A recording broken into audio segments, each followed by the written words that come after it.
Are these your drugs? Look, Dad, it's Where did you get it? Dad. Answer me. Who taught you how to do this stuff?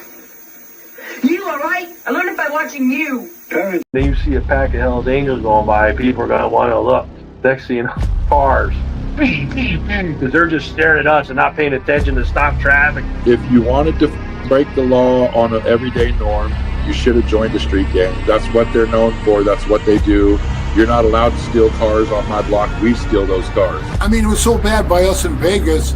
I was in the pool swimming, and the guys came back. Hey, Pee-wee, the cops are here. They want to talk to you. I said, well, go talk to them. Find out what they want. And they came back. They go, they want to talk to you. Typically, if you leave the club, if you haven't been in for 10 years, you're automatically out back. Got put out in 2006. Back in 2007, wound up going into Chattin. 2011. Came out of there, I had 4.5 years to walk off with zero support from that club.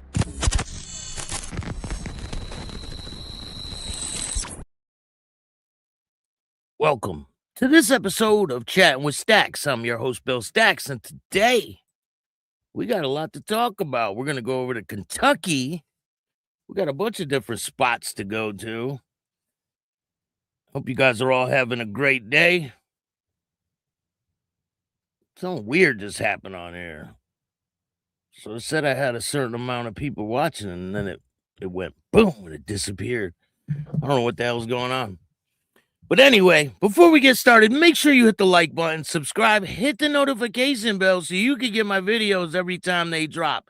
Tell a friend to tell a friend. Tell your mother's, brother's, sister's friend about Chatting with Staxx, the dopest motorcycle content on YouTube.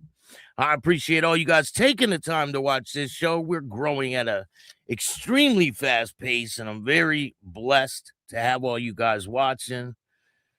I'm telling you, we are sky's the limit with this shit. We're at 22,810 subscribers.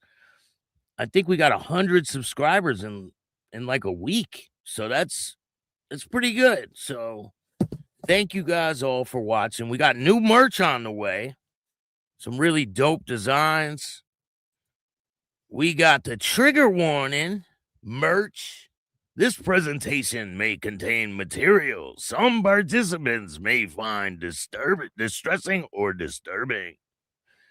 We have, and remember, don't be a bitch. Chat with Staxx. And then we have to start your own fucking podcasts. And then we got to tell your mother's, brother's, sister's, friends, Chat with Staxx. So we got a bunch of different designs. We got a couple new ones coming. So if you guys want to order some hoodies, hit me up either on Facebook or you can email me at billstax2021@gmail.com. And if you want to donate to this show, every dollar helps. It goes a long way. I want to bring you guys some more exclusive content, but I need funding in order to do it. So every dollar helps. It goes right back into the show so I can bring you guys the best content possible. You can hit up the Cash App at Chattin with Staxx, and YouTube takes 30%. So if you send $100, they take 30 of it. If you send $10, they take $3 of it. It's insane the amount of money that they take. But hey, I don't think Cash App takes a little bit when you transfer the money, right? But it's not as bad. See who we got in the building. Hey, Gorilla, what's good? Thank you for getting a membership. I appreciate it. CT Illy is in the house. What's good? I want to give a big shout out to Rusty Dusty. Go check him out. He designs a lot of the merch that I got coming out. Rusty Dusty. You can check him out on Endless Bay on YouTube. So today, our first stop is Kentucky, where we come across this guy. So this is in Lawrence County, Kentucky. A man is accused of burning a motorcycle and setting hillside on fire. A Lawrence man is facing charges after deputies say he intentionally set his motorcycle on fire along Highway 23. Why would you intentionally set your motorcycle on fire? Deputies were called on Saturday, February 21st, after a report of a man was threatening to burn his bike. The dispatch later confirmed the motorcycle was already on fire. When deputies found Adam Maynard less than a mile away, he first denied they could prove that the motorcycle was his, but later admitted he used his sock, a lighter to start the fire. Oh my God. Deputies say that they also found 3, pointy things in a pill container. Maynard admitted that there was the big M inside. He reportedly told deputies he set the motorcycle on fire to keep anyone from stealing it. The flames spread to a nearby hillside, bringing out firefighters to contain the blaze. So he was arrested, and this is his mugshot. He lit the motorcycle on fire so nobody could steal it. Pretty wild analogy, right? I mean, I guess no one's gonna steal your bike if it's on fire. TCG, what's going on? Thank you for joining me. CMC, good morning. Virginia Chaos is in the house. Shout out to Virginia Chaos. Sean, what's good? Thank you guys all for joining me. I really appreciate it. We got a good one for you guys today. If you guys haven't seen yesterday, the State of the Union address, we got to bring this up, right? So Trump, and to clarify, I don't like anyone that's in office. I think they all hate all of us. They don't care about us. They don't have our best interests. Trump's probably the lesser of two evils. I mean, they're all pretty deplorable types of people. And I don't support either side. I think they're all crazy. But the libs are absolutely out of their mind. So it doesn't matter what this dude does. He said the number one goal of America's government is to protect American citizens, not illegal aliens. And not one Democrat stood up and clapped. He said, everyone that agrees with this statement, please stand, right? Not one Democrat stood up to protect American citizens. And that should speak volumes to everybody. I mean, it shows you what these people really are, their intentions. It's insane. So let's check out the video. I'm inviting every legislator to join with my administration in reaffirming a fundamental principle. If you agree with this statement, then stand up and show your support. The first duty of the American government is to protect American citizens, not illegal aliens.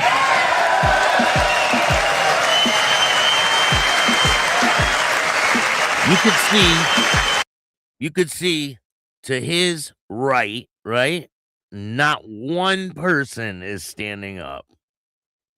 The whole left side of the room on his left, right, is standing up.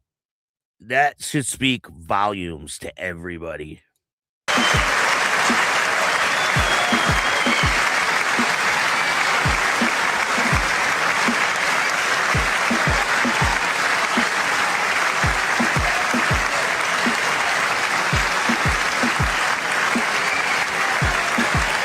And he's showing, like, look, these are the people that don't support American citizens.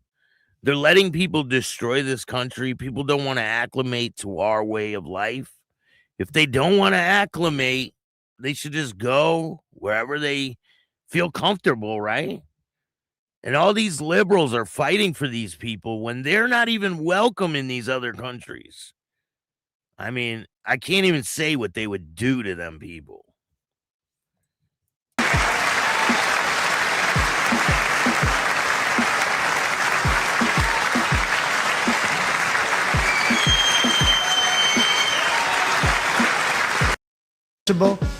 If you to join with my administration in reaffirming a fundamental principle, if you agree with this statement, then stand up and show your support.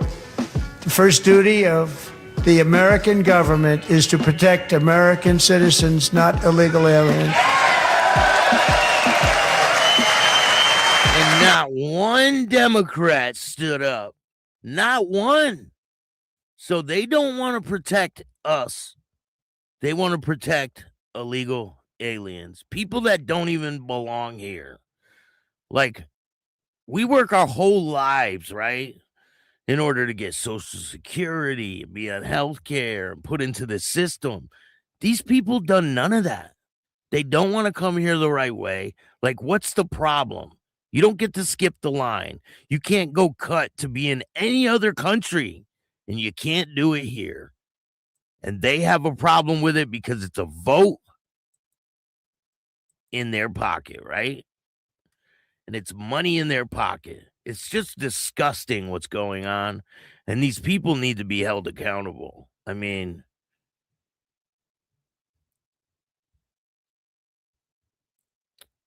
Lindsay, how are you? Thank you for joining me. I appreciate it. Who else we got here? Biker News Canada's in the house. What's good, man? How are you? Slow Ride.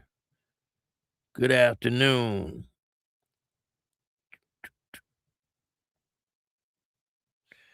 Dems won't stand because he said to why would they? Why would they, right? Why would they protect the American people? Kurt, how are you? Thank you for joining us today. Bella, good to see you here. Yo Mama's house, good afternoon. Al Rose is in the house. Shout out to Canada, BC, Canada. Thank you guys all for joining me today. It's just wild. It is really wild, the stuff that is going on. So if you guys aren't aware, one of the founders of the Wu-Tang Clan has passed away. This is pretty crazy. I didn't know they had more founders. Like, you never hear about the people behind the scenes. But this guy, he's a Wu-Tang Clan founder. Oliver Power Grant passed away at 52 years old. Oliver Power Grant is a co-founder of Wu-Tang Clan and beloved entrepreneur in the hip-hop who sadly passed away. On Tuesday, February 24th, they announced Grant's death on X, a driving force behind one of hip-hop's most influential movements. Power helped build the global legacy rooted in independence, ownership, and culture. His belief in the creative control and community empowerment helped shape not only a group, but a dynasty, and changed music forever. His impact will live on through the culture he helped elevate and the countless lives he inspired. Shortly after the announcement, Wu-Tang Clan's own Method Man and Raekwon and others paid tribute. So they posted pictures on X about him. The RZA posted about him. Master Killer. Who else? Mathematics. Jizzer. Shaheem the Rugged Child posted about him. You God. And some others. So rest in peace to Power. I'm a huge Wu-Tang fan. I've always been since I was young. Wu-Tang forever. Wu-Tang's for the kids. Who here likes Wu-Tang Clan? I remember standing out in the cold. Hey, the Bronx, how you doing? I remember standing out in the cold to get their album. Tons of people waiting. Darren, how are you? Tons of people waiting in line. T-Sweezy, what's good? Thank you for joining us today. Are you going to do anything with the story when the cut was taken? Yeah, I did one yesterday. You don't remember? I'm going to talk a little bit about that. Yeah, we might as well talk about it now, right? So there was a group of bikers at this bar. They were outside of a bar, and there was these guys that come up dressed in all black. You see the guys on the right, right? Now this guy must be some kind of, I can't really speculate because I don't know, right? But he was the main person that was talking when the video first started. He was one of the main people that was talking with this group of people over by the road, right? And then all of a sudden, it breaks out into like, I think this is the end. This is near the end. But him and a group of other people, it's probably about 7 people, and the other group is probably 16 people, maybe a few more. They're all talking by the end of that guardrail, right? And he's in the middle talking to someone, and all of a sudden it starts turning into like a shoving match. And then I don't know where all these other guys that he was with went, because they were all standing there at the end of this little walkway. But when everything transpired, it's like they all backed up. And it turned into a tug of war for this guy's cut. And you could see one of them right there at the door. He's like, they're all grabbing on this guy and playing tug of war with this guy. You can see how many people it is. 1, 2, 3, 4, 5, 6, 7, 8, 9, 10. 10 people trying to get this guy's cut. Well, a couple of them don't have their hands on him, but it's like, and they're pulling them in different directions, right? And they end up getting him all the way to the end of this little walkway, and they rip his cut off. I mean, there's only a couple guys that were trying to even get to him, but they didn't get anywhere close to him. And they ended up getting his cut off him, and they ripped it off. And that was it. But I don't know the reason behind everything. If I can get some more information, I will bring it to you guys. The full video is on Facebook. It's on Patreon, Instagram. I really can't play it on YouTube because of the standards and all that shit. But if you want to see it, go check it out on Facebook. Are you going to do anything? But if you want to see, I didn't see any of those. What club's patch got taken? The Unknown Bikers patch was taken. Seemed like he was, I don't know, maybe he held a position or something, but he was the guy talking in the middle of the group when it all started, right? They were all at the end of that walkway talking. They were talking with them other guys, and then all of a sudden, some shoving started happening, and these other guys backed up, and then they started trying to like play tug of war with the guy, and the dudes that are all dressed in black ended up getting his cut and ripping it off him. And then he walked into the bar, and then these guys ran back to the door like they wanted maybe to get another one. I don't really know. But if I find out more information, I'll bring it to you guys. I really don't know the exact ins and outs of what happened, but I will bring it to you guys when it becomes available. So in other news, the NYPD, I showed you guys a video the other day of them getting battered with snowballs. You remember that? Where the cops were getting hit in the face with snowballs and all that?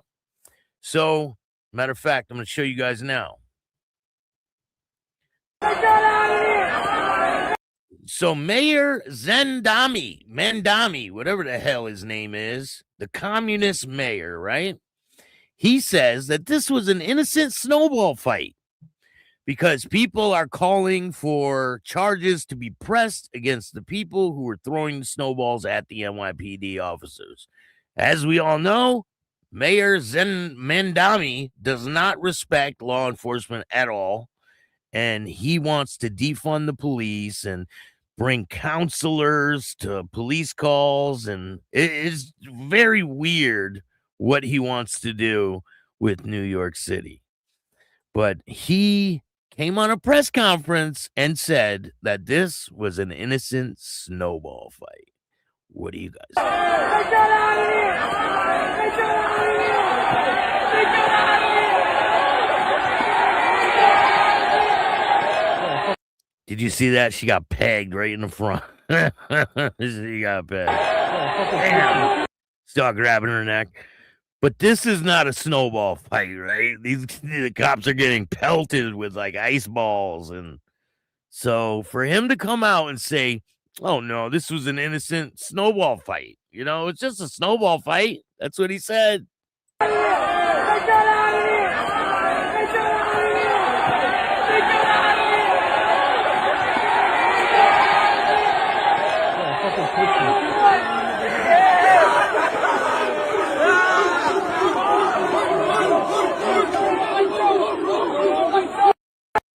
So what do you guys think of that? Mandami thinks that was just innocent snowball fight. Nothing to see here. Everything's good, right? So what happened was, let me see here. Vandals slashed tires on 7 NYPD cars at headquarters for a special team Mandami pledged to cut. Cops say vandals slashed the tires on 7 marked NYPD vehicles parked outside a facility in Brooklyn, cops said on Tuesday. The police cruisers were found defaced around 4:30 p.m. on Monday in front of the Strategic Response Group 3 headquarters on Coney Island near Canton Place in Windsor Terrace. Outside of Prospect Park, authorities said. No description was immediately available of the vandals or what they used to slash the tires. No arrests have been made as of Tuesday, police said. The destruction was discovered on the same day as a disorderly group of ruffians pelted snowballs at uniformed NYPD cops who responded when a burst of winter rivalry developed into chaos in Washington Square Park, according to cops and footage. The pandemonium was condemned by NYPD Commissioner Jessica Tisch as disgraceful and criminal. And it was also drew swift rebukes from department unions. The NYPD Strategic Response Group is special operations division that responds to citywide mobilization, civil disorder, and major events.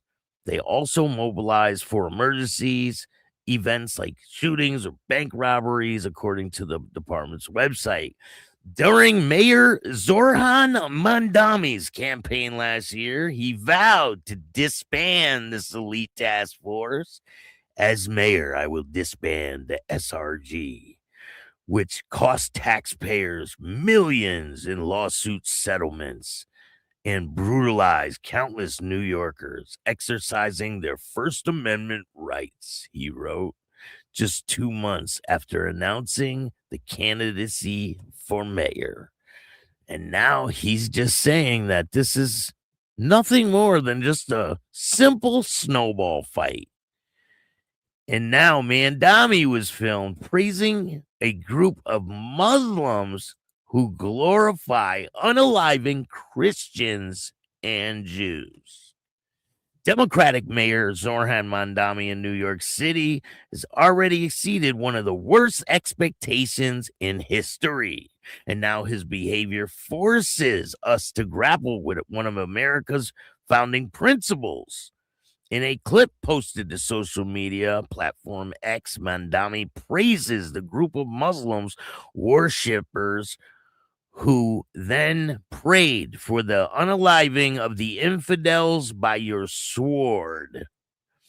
It is a privilege to be here with you once again, the mayor told the group in a clip posted to social media. Like, what is wrong with people? Why would they vote this guy in? After touting himself as the city's first Muslim mayor, which there never should be one. Listen, I have nothing against people who practice the Muslim religion. But this guy is a fucking radical. Mendami then delivered a Ramadan-friendly plea for a warmth of collectivism, whatever the hell that means. And to do so together, the mayor said of having joined the group for Friday prayer. It is a reminder that in this month of Ramadan, as we find moments of reflection and recommitment, moments of community, we always do so together. This fucking guy, I mean, you can't make this shit up what he's doing. He is destroying one of the greatest cities in America. I mean, I think it's too far gone right now. Possibly. I mean, they're blaring all this worship music from mosques in the city 5 times a day, so other people have to hear it and deal with it. That is not free religious expression, because how come churches can't blast religious hymns on loudspeakers? Because it's not okay to encroach on other people's privacy and the right for it to be peaceful and quiet, right? But I guess it's okay for them because they want to display dominance and show that they're here and they're not going anywhere. I mean, they're trying to take over, and they're already in our government. Look at Ilhan Omar. It's just insane that, and they let it keep going on. I don't get it. So in other news, in Connecticut, this is a sad situation. This kid was waiting for a ride home in Connecticut, and he was unalived. Teen pronounced dead after a double shooting in Hartford on Sunday night. 17-year-old student from West Hartford Public Schools was pronounced dead Tuesday after a double shooting in Hartford on Sunday, police said. I believe he was just waiting for a ride when he was hit by gunfire. Let me see if I can find this.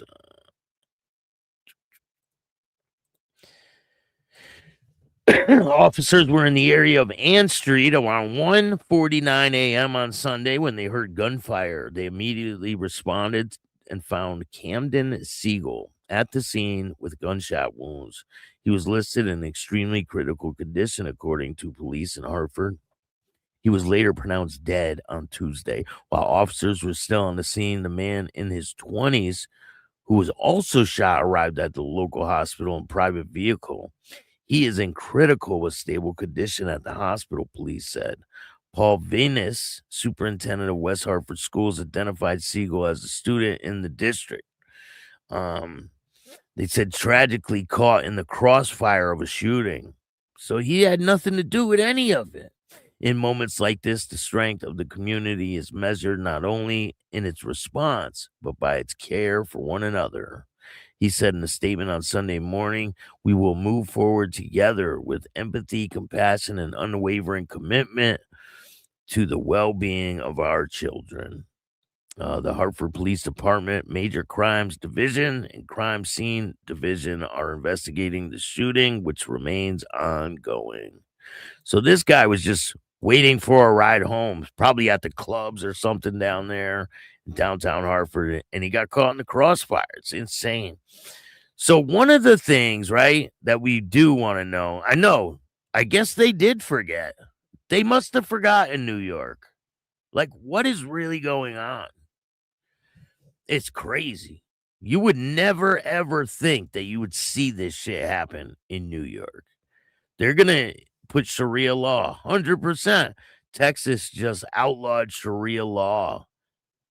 It really hasn't made the news. Wow. They need to do listen, you can't have 2 different governments in the U.S. It's against the law. You can't do that. You can't hold court for a different type of government in the U.S. Like they have some like police officers that go around enforcing Sharia law in New York. I was like, what? I don't know if you guys ever seen that shit, but they really do. They have their own cop cars and everything, and they look like NYPD cars.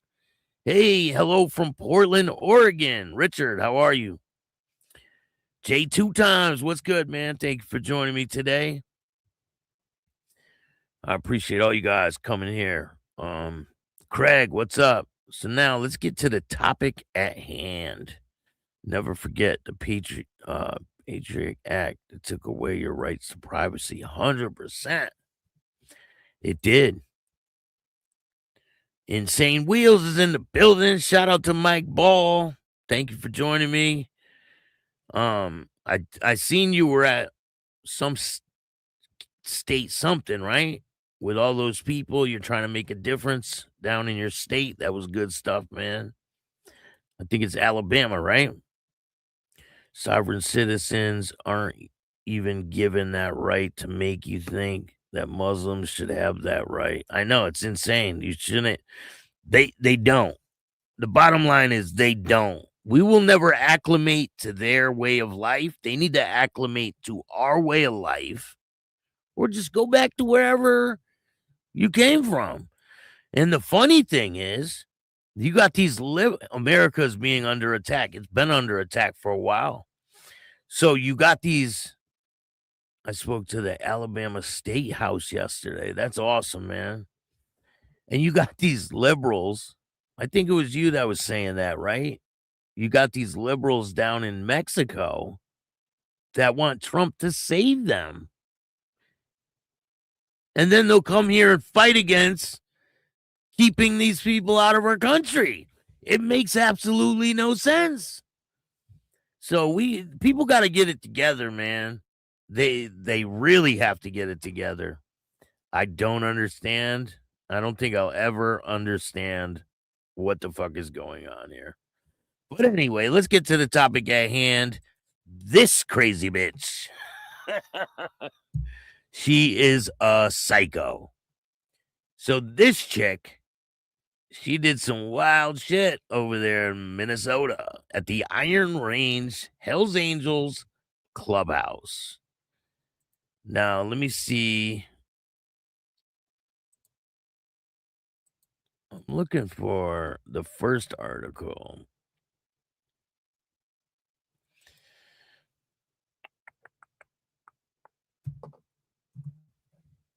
So she has pleaded guilty, and most likely she will get around 50 months in prison. Do you guys think that's 50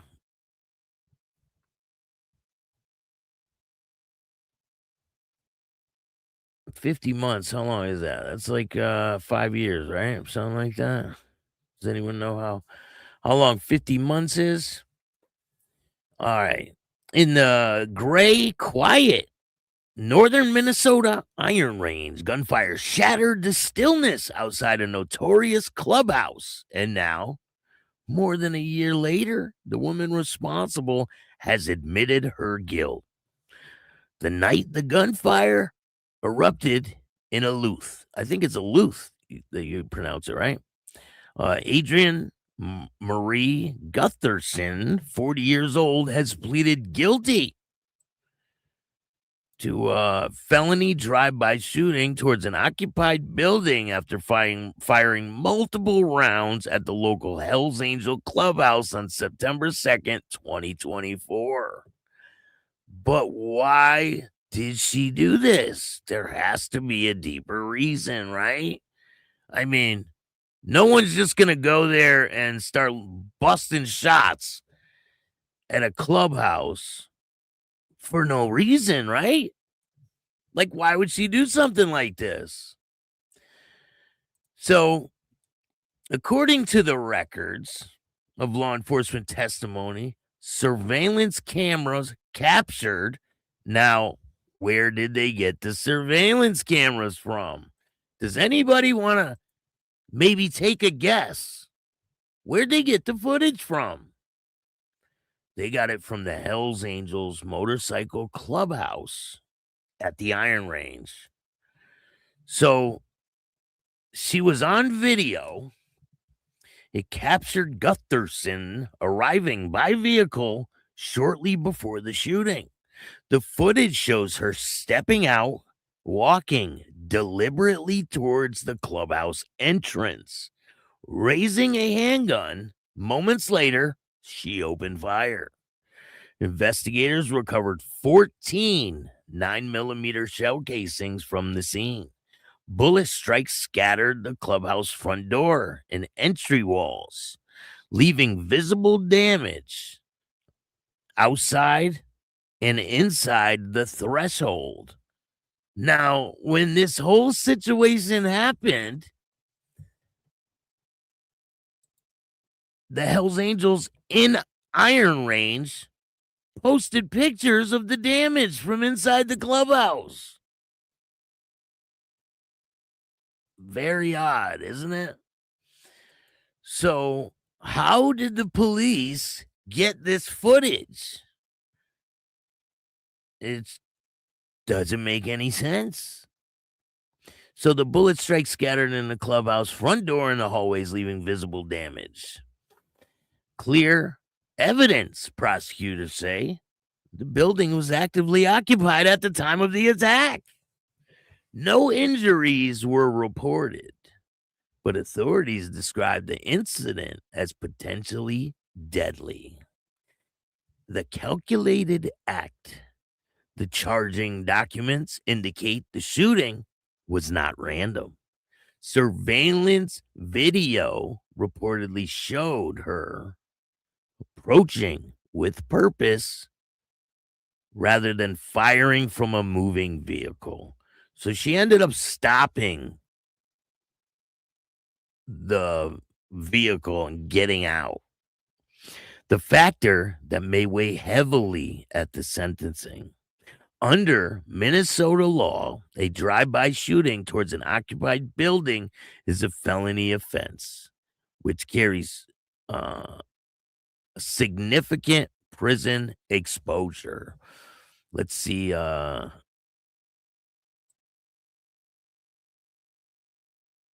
Let's see how long that carries in prison in Minnesota.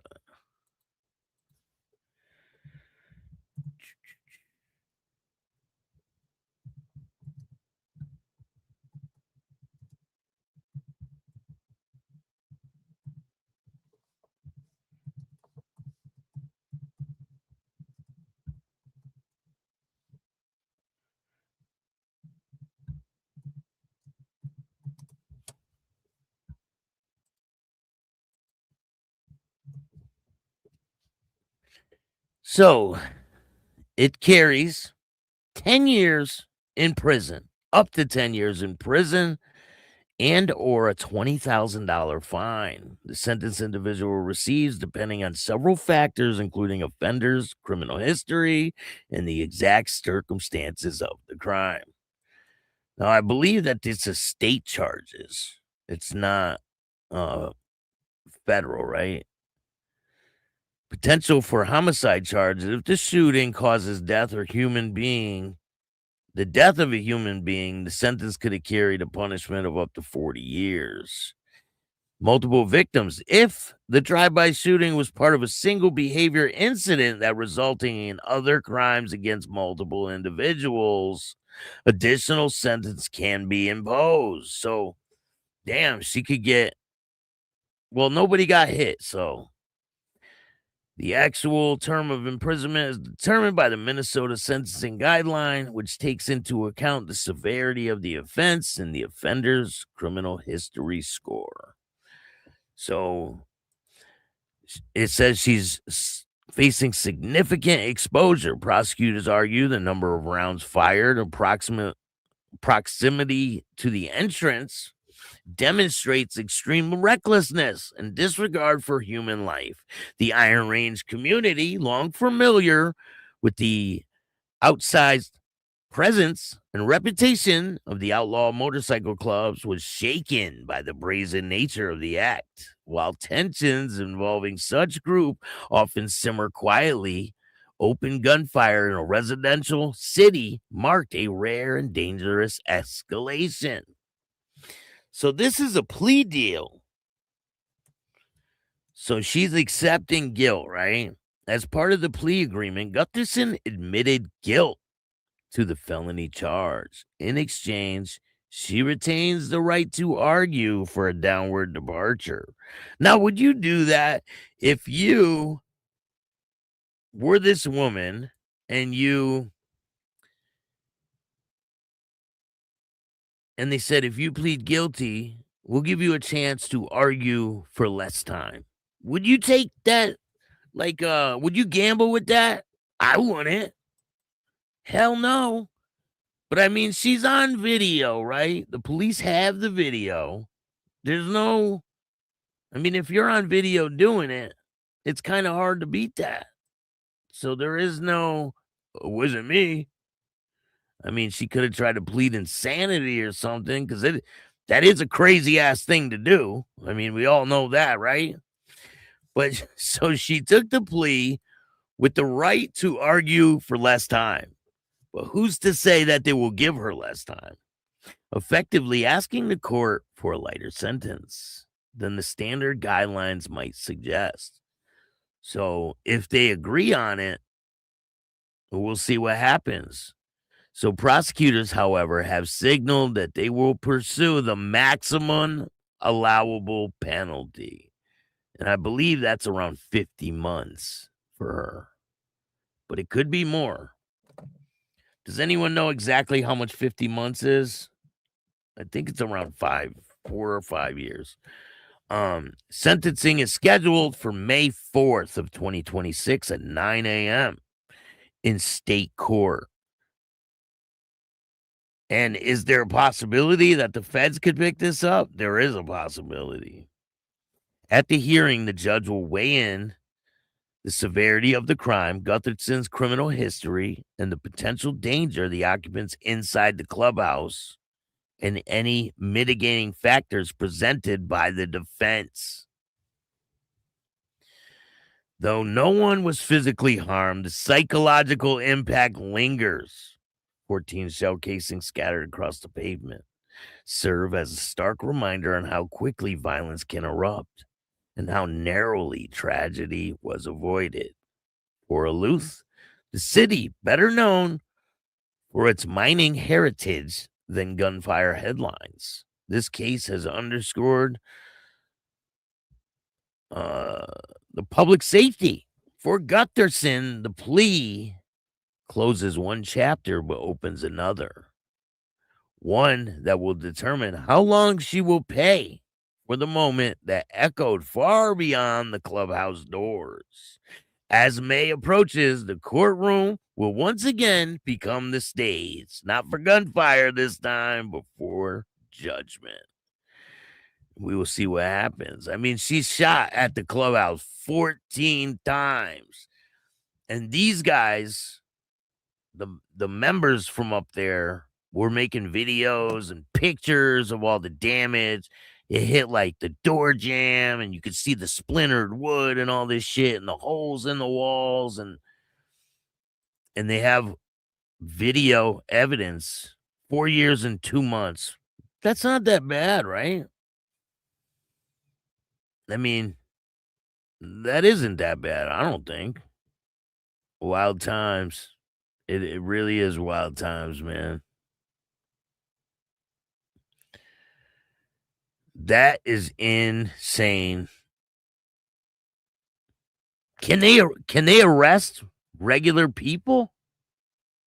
Like, can they? Like, if you did something, can they arrest you and put you in their little jail and bring you to trial and all that? If they can, that is pretty wild.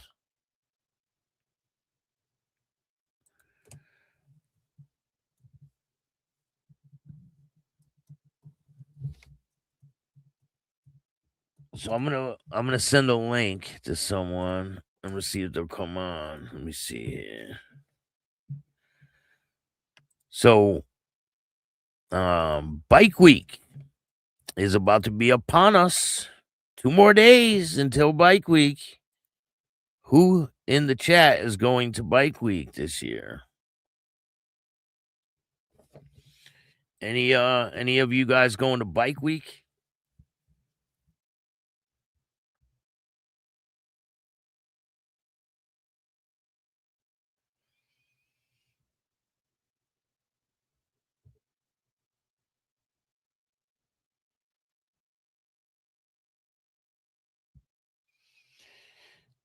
All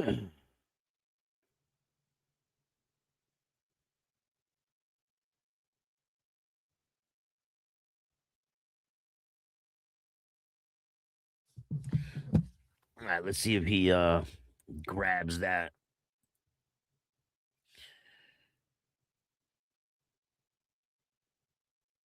That's a lot of ramen. Yeah, it is, man. 4 years worth? Shit. I think she'll get more than 4 years. I just have a feeling. But they say the estimate around that she'll get is about 50 months. I don't know if that's true. And you can see in her picture, right? This is her booking photo. This is of the day of it. And then the one on the right is a more recent picture, I believe. So she's definitely been eating some ramen. You could tell by the weight she's put on, right?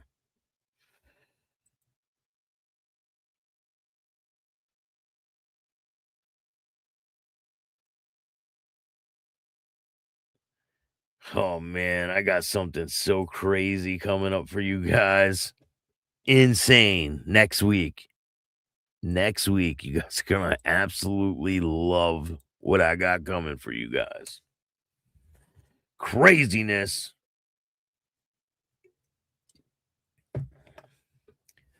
It's something you guys will never see coming.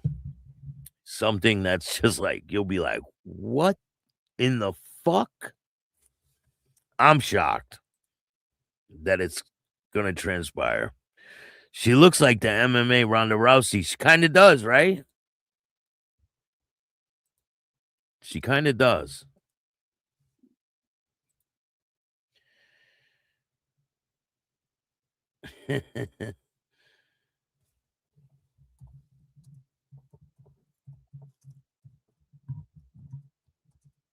But I want to know, why do you think she did this situation?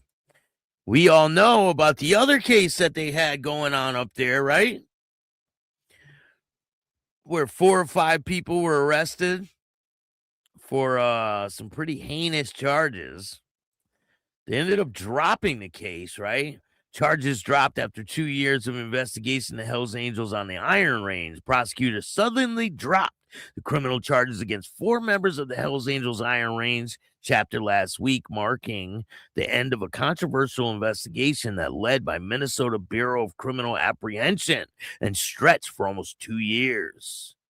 In the dismissal filed in court, it says the alleged victims are either unwilling or unable to testify at trial. Jared French, Paul Dublick, and Eric Newman and Jake Novaski were charged with varying felonies, including kidnapping, assault, and are related to an incident in Eveleth in November of 2023. So that's a whole year before this situation happened. So I don't know.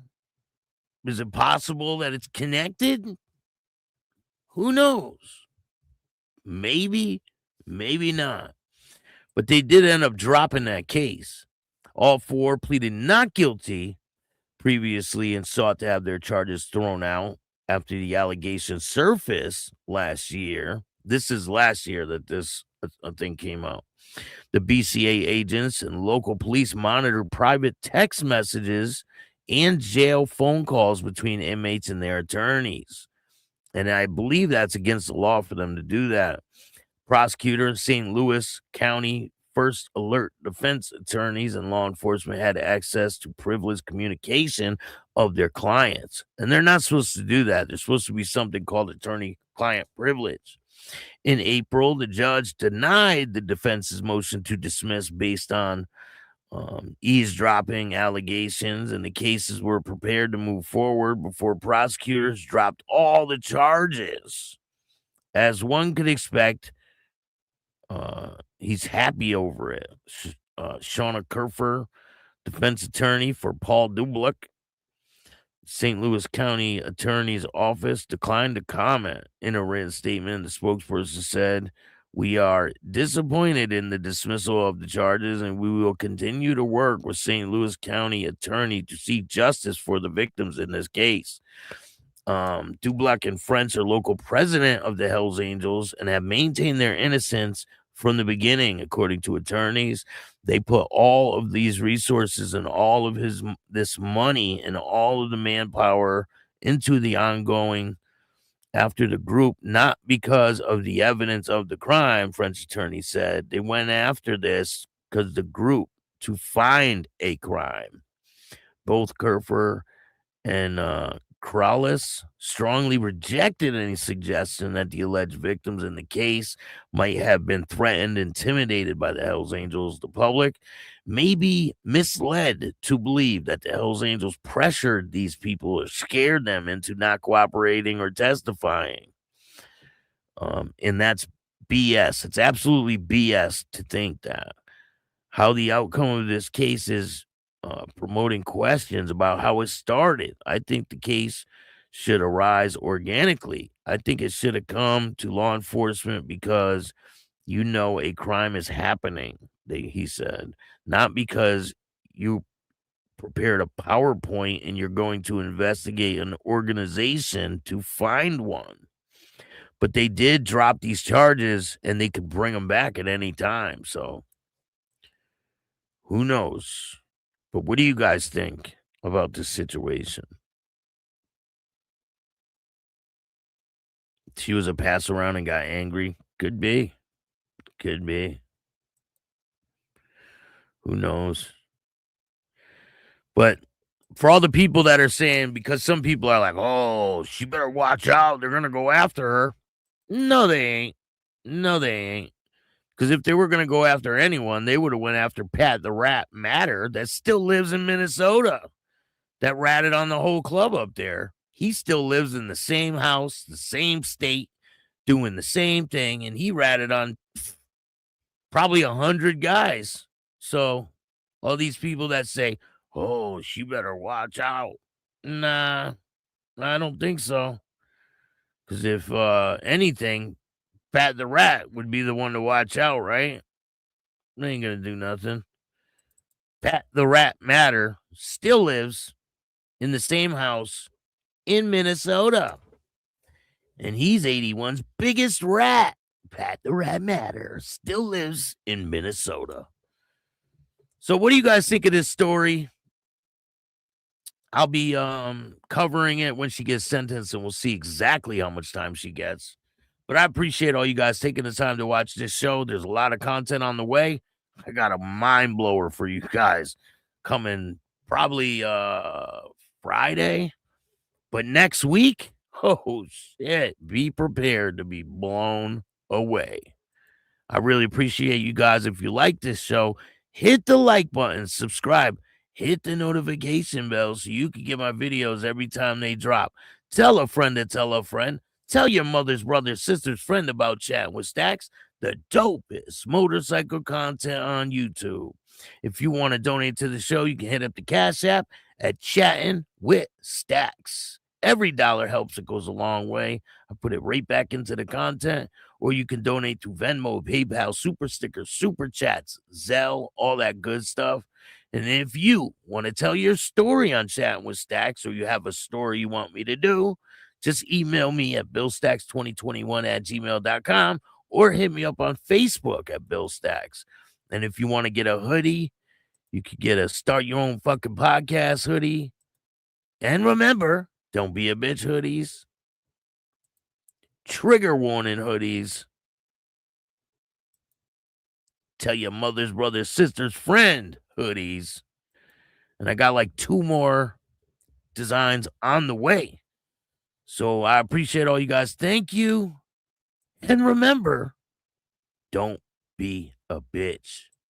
And all new at 5, a major organized crime bust. 23 people under arrest now accused of stealing guns and cash. Today, police revealed 4 organized crime groups are wreaking havoc. From aggravated robbery to kidnapping, burglary, and more. Let's take a look at this. New pictures from court documents in this case. These are a few of the people who have been charged. And investigators say the money, tens of thousands of dollars, is all stolen.